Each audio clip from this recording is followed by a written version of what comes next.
Hello and welcome, everyone. This is Annalise with Great Education Colorado here today at December 1st. It's the end of November, and we are excited to start December. Our countdown for the end of the year has started, but November actually brings a lot of perspective, reflection, and of course, controversy. Thanksgiving is a holiday that is typically celebrated throughout the United States, and the education around that has not always been very accurate. Let's just be real. It's not. And there is a lot of effort, in particular in social studies standards, to tell the truth about what's going on and in our history and being honest with our youth and students.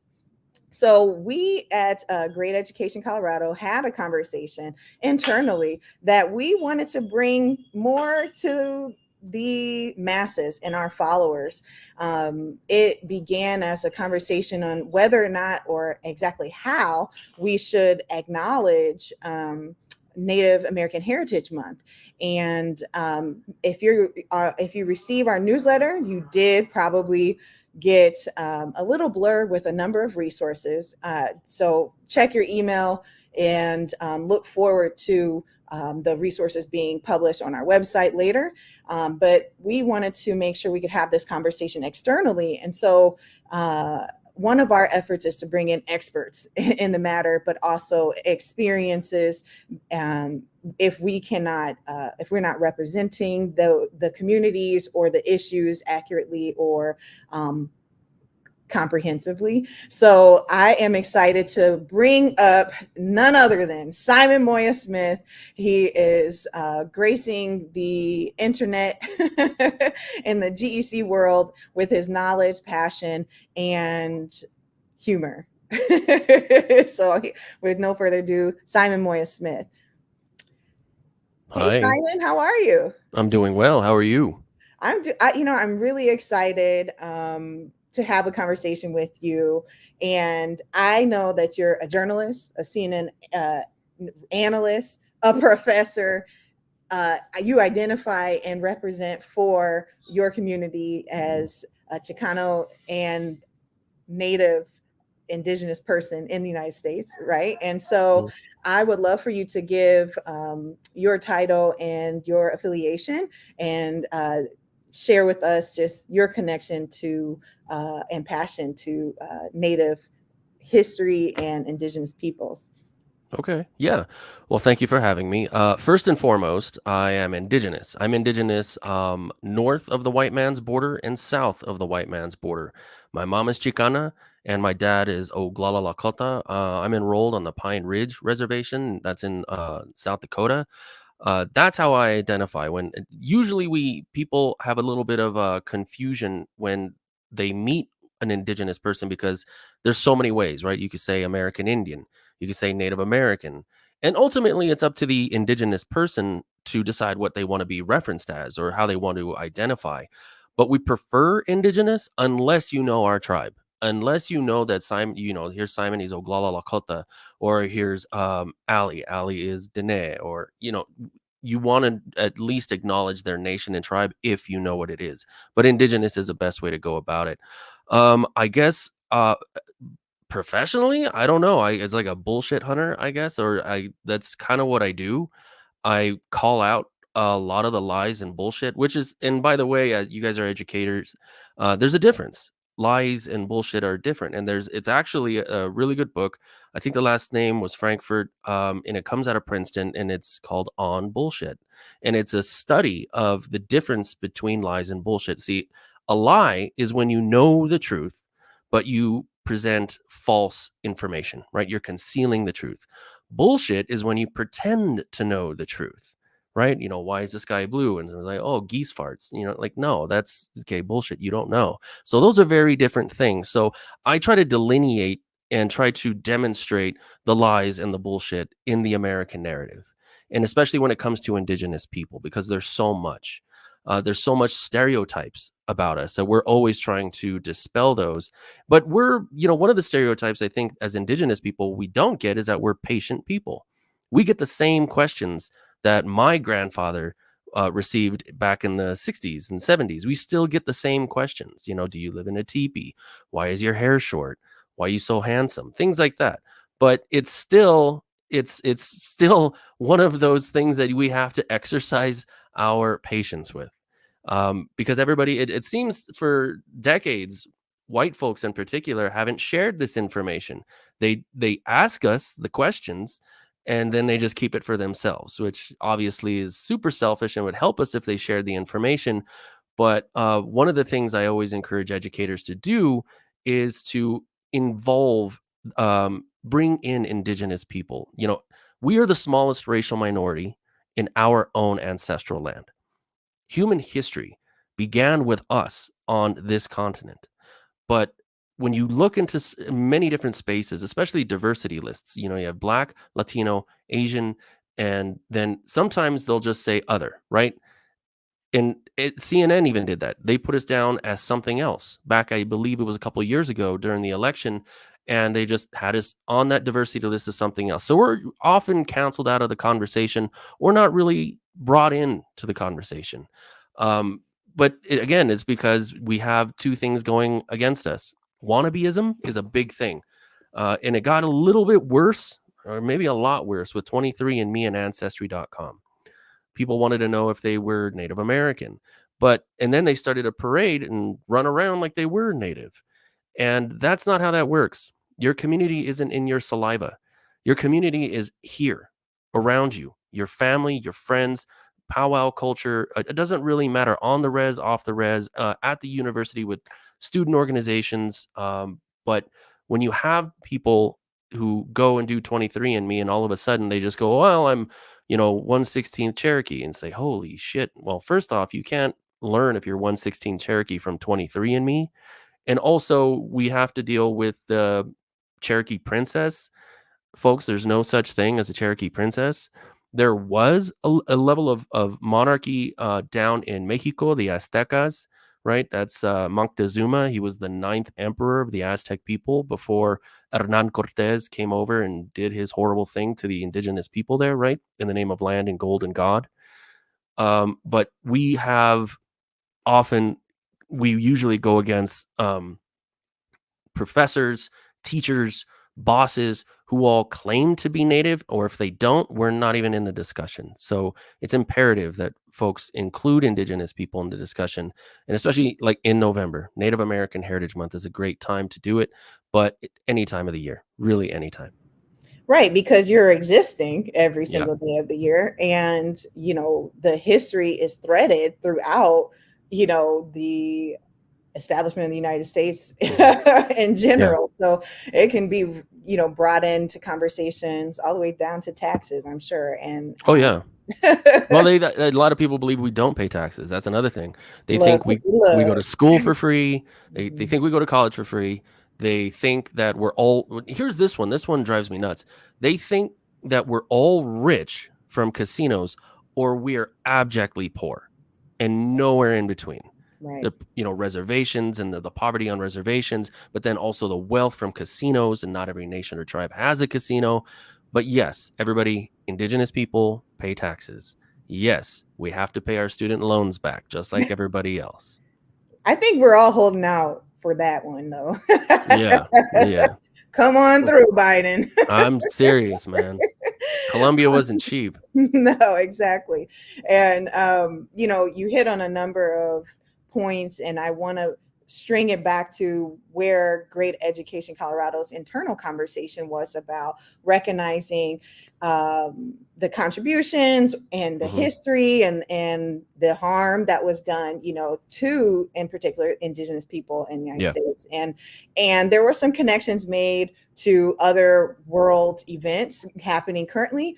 And I'll put a pin in that, but our conversation really started on how do we do this? And it was started on, hey, we should at least have a land acknowledgement. Now, Great Education Colorado has pushed out resources about some of the it was indigenous schools, and it was called American Indian Academy of Denver. Mhm. And we there was just recently a highlight on an indigenous teacher who is pushing her language as a class, like really adamant, being able to share that information and teach her kids and Mhm. students, the language unfortunately dying, as we know, and just not in the sense that it doesn't exist, but that Yeah. it's limited to a select few people who learned it, so. Yeah. I mean, it's also with the elders, but a lot of our elders went through the boarding school system. Oh And yeah. so I don't know if a lot of people are familiar with the boarding school system, right? Kill the Indian, save the man, when indigenous children were kidnapped and taken from their families and going as far as East Coast, Carlisle, in Pennsylvania. And our elders, they would be viciously beaten if they spoke their language.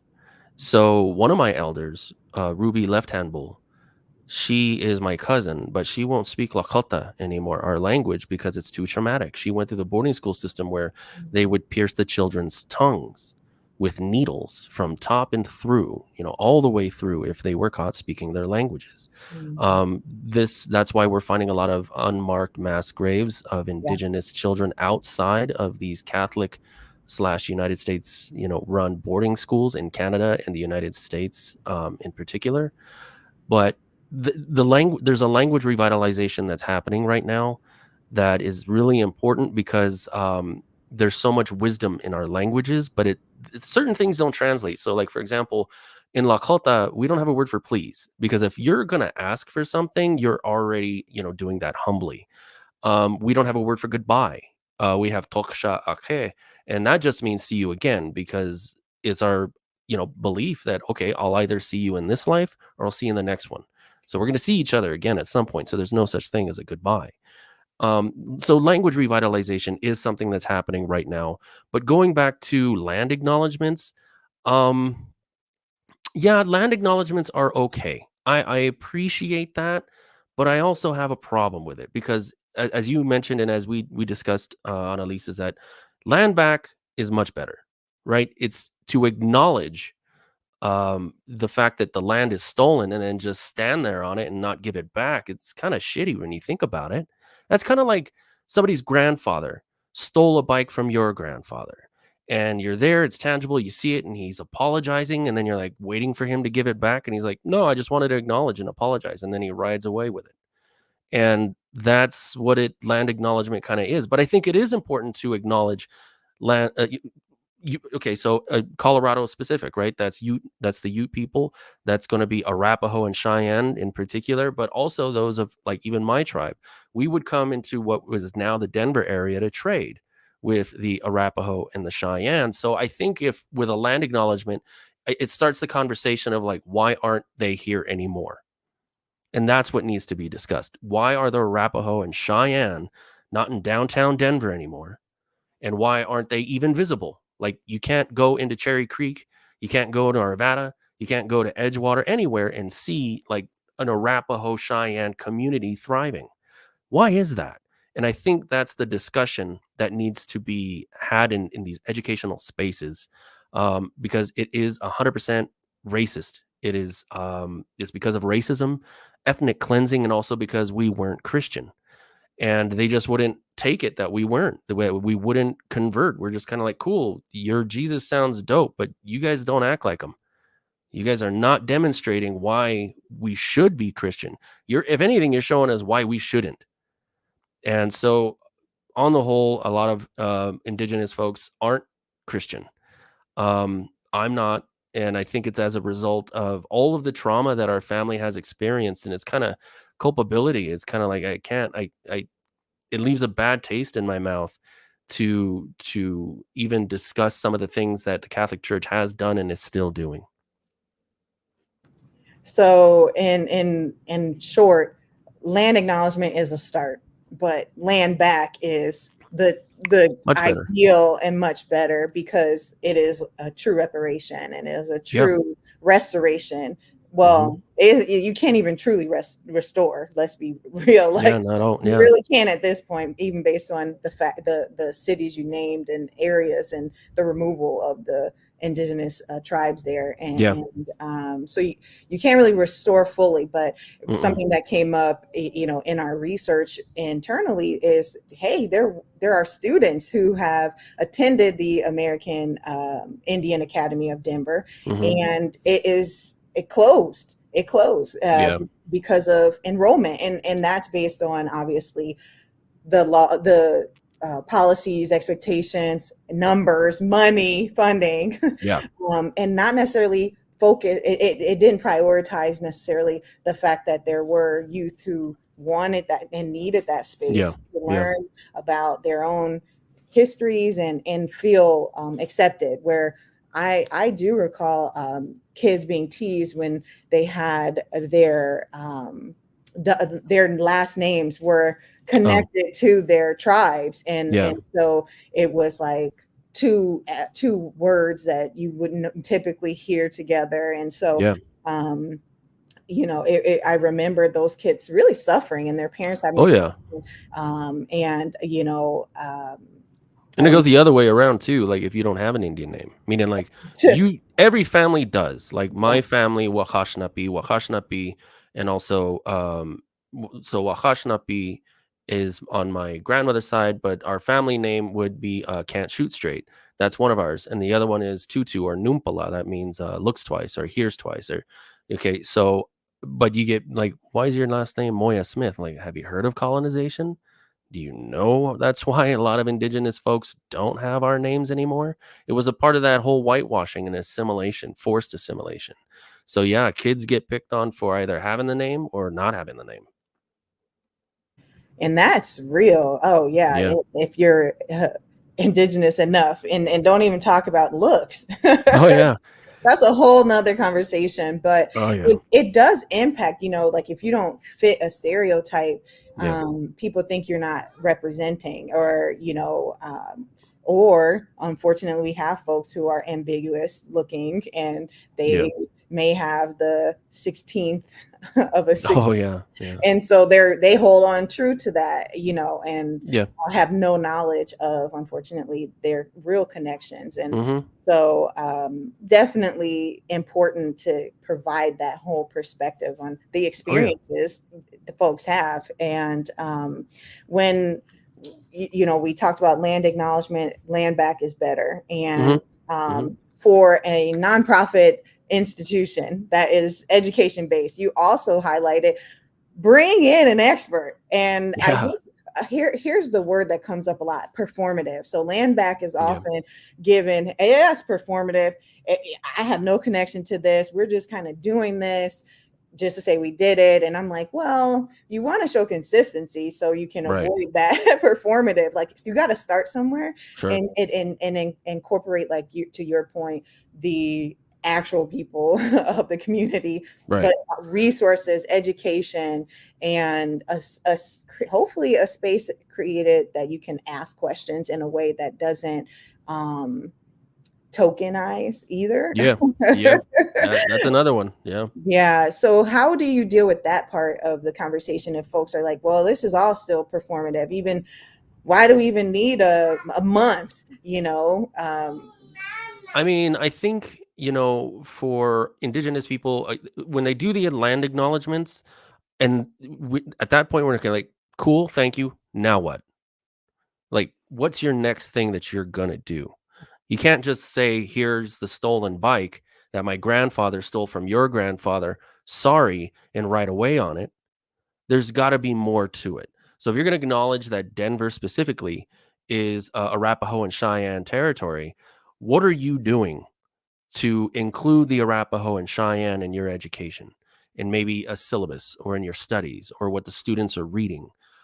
It's extremely important that we include the indigenous people in discussions of on all topics. But if you're on their land, you're on their ancient ancestral land, then you need to do more than just acknowledge that you're on it. Take it further. Talk amongst yourselves. What more can we do? Who can we invite in? And you can. I mean, every nation and tribe these days, I mean, we have websites, we have Facebook pages, we even have Instagram accounts.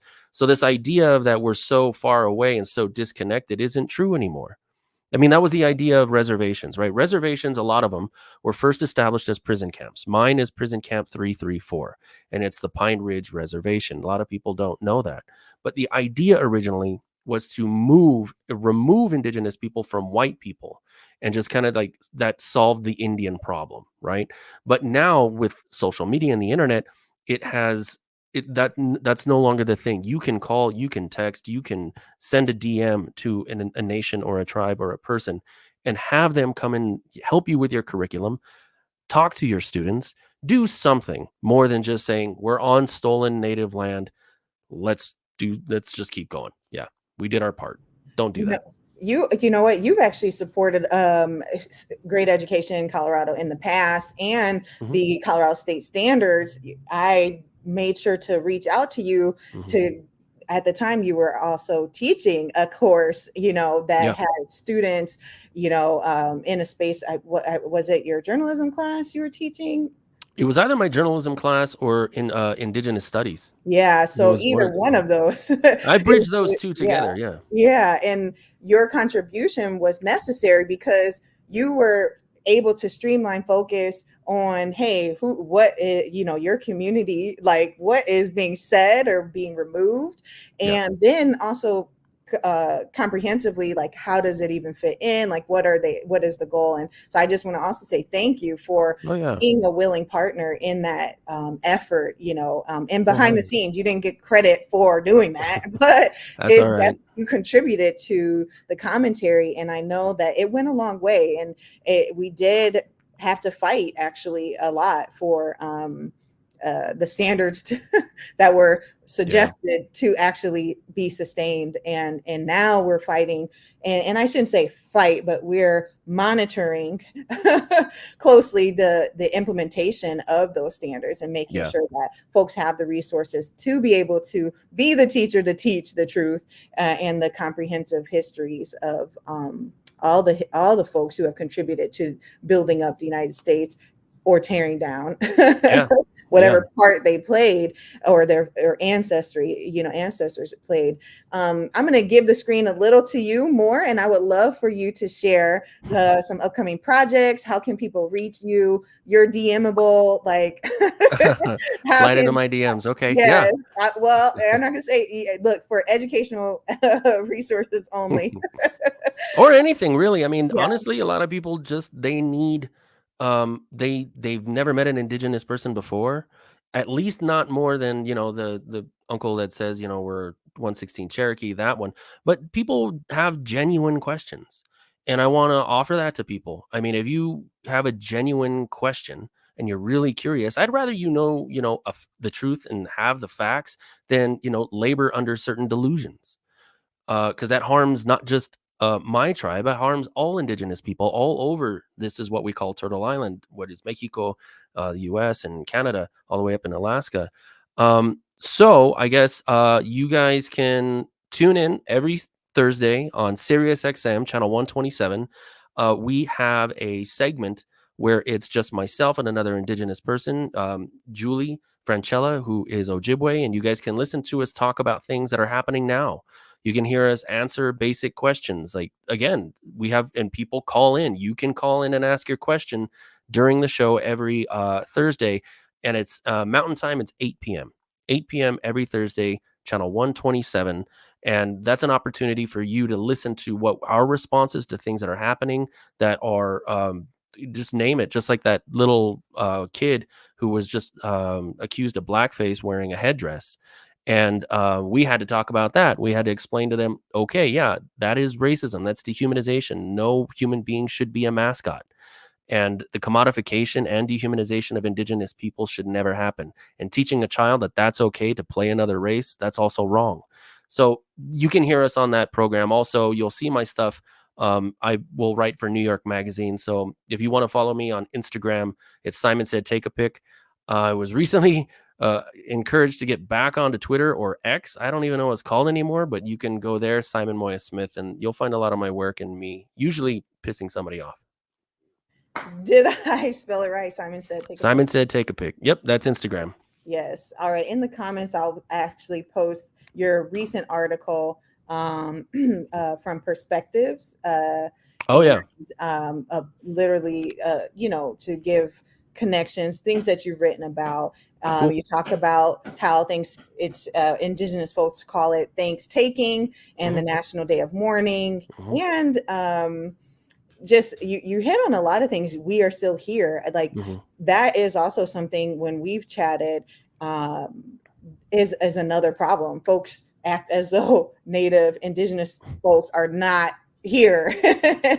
Oh, and like, oh, when someone says they're Native, you're looking like, oh, okay. Yeah. Don't even know how to interact. But the reality is you are here and have current needs, but also are impacted by the historical trauma, for sure. Is there anything else you think you would like to share with everyone? Well, and I think I said this at the outset, but it's really important for a lot of educators to everything you think you know about Indigenous people, you should probably drop all of it and start all over again. Because we're talking about institutional racism within our school systems. When you learn about Columbus, you learn about Thomas Jefferson, and a lot of people don't know that. Again, in the Declaration of Independence, we're directly referred to as merciless Indian savages. And it's really important that educators, non-native educators, reevaluate the language that they use, what they're teaching. Don't say things like, okay, we're all going to have a powwow. That's not what a powwow is. So there's just a lot for people to unlearn and start over again. And I really encourage folks to do that and encourage their students to read books like James Lowen's Lies My Teacher Told Me or Vine Deloria Jr. Include Indigenous authors, because that's a whole different perspective. So go into your curriculum, look at your syllabus and see, how much Indigenous information and facts do I have in what I'm teaching, and what am I teaching, and is it correct? It takes a little bit, but I encourage people to start all over. Otherwise, you're just going to perpetuate falsehoods that have been, that's been part of the propaganda since the first white foot landed here. Thank you so much, Simon. It's always fun talking with you. I learn something every single time. And I'm just grateful that you could carve out some space to share with the Great Education Colorado community and public education advocates. So these folks do believe in having public education and also support honest, inclusive, comprehensive education. And that does include the truths being shared.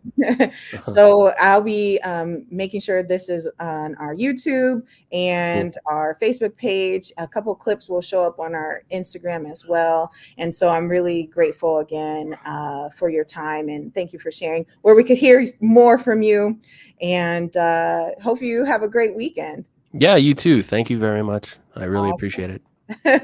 Take care. Okay, bye.